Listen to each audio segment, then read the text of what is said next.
Hi, everybody. I'm Dick Schreiber. I live in Los Altos, California, and it's April 14, 2024. And I want to thank Janice and Nathan and Kevin for giving me the opportunity to tell some funny stories about Glenn. And it's a huge challenge to do so because there are so many and so much material to choose from, but I'll give it a shot.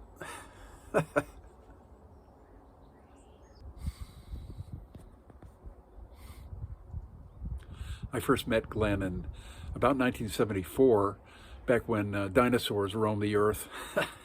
And he was a member of the Sierra Club Whitewater Paddlers group in San Jose. And so I started going to these meetings and met Glenn and his good friends, Tony and Alan Burrows. Alan lived next door to Glenn in an apartment building in Sunnyvale on a nondescript street called Maud Avenue, Maude. You know the woman's name, Maud. Anyway, here's a Glennism for you. That wasn't good enough for Glenn, so he referred to his address as being on Avenida de Maude.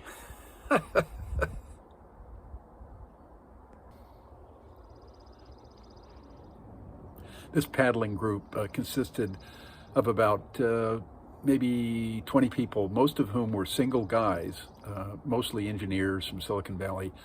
And there were some married couples in there, including Tony and Alan Burrows. And the married couples mocked us, bachelors, as being hopeless losers, no girlfriends, no wives. And so anyway, here's another Glennism. Glenn decided to dub us single guys FUBs, which stands for fouled up bachelors. And you can imagine that the word fouled wasn't actually used. It was another F word. Anyway, so we were the FUBs for years afterwards until we eventually got lives and found wives and girlfriends.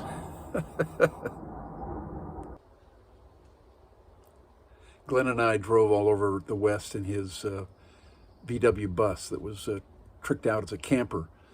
And more about that bus later. That became kind of an infamous vehicle. Anyway, we drove all over the place, and we were laughing so much as we were heading to the river that I think by the time we got to the river, we almost broke some of our ribs. And during a lull in the conversation, Glenn would do something to reignite the laughter. For example, at one point he was driving along, and I saw him scratching his head vigorously, scratch, scratch, scratch, scratch, and shaking his head. And I turned to him and said, "What's wrong?" And he looked at me and said, "Schreiber, my brain itches, my brain itches." Got us laughing again, of course. I remember one day going over to his apartment on Avenida de Maude and opening the front door and walking in and being met by an overwhelming odor of oil and grease, and looked down, and there on the living room floor on a tarp, he put a tarp down, was his VW bus engine. And he was just such a determined guy. He said, "Look, I can fix this. I need to overhaul it, but I can do it myself. I don't need to go to a mechanic." And I asked him, "Well, why are you doing this? So much trouble." And he said, "Schreiber, you've got to be smarter than the machines. Come on now, I can do this." And he did. Well, he sort of fixed it. You'll more about that in a minute. In 1977 and again in 1981, Glenn and I ran the Colorado River through the Grand Canyon. And the first time was in kayaks, and the second time we were in a raft together. Here's a picture of Glenn going through the one of the rapids in 1977.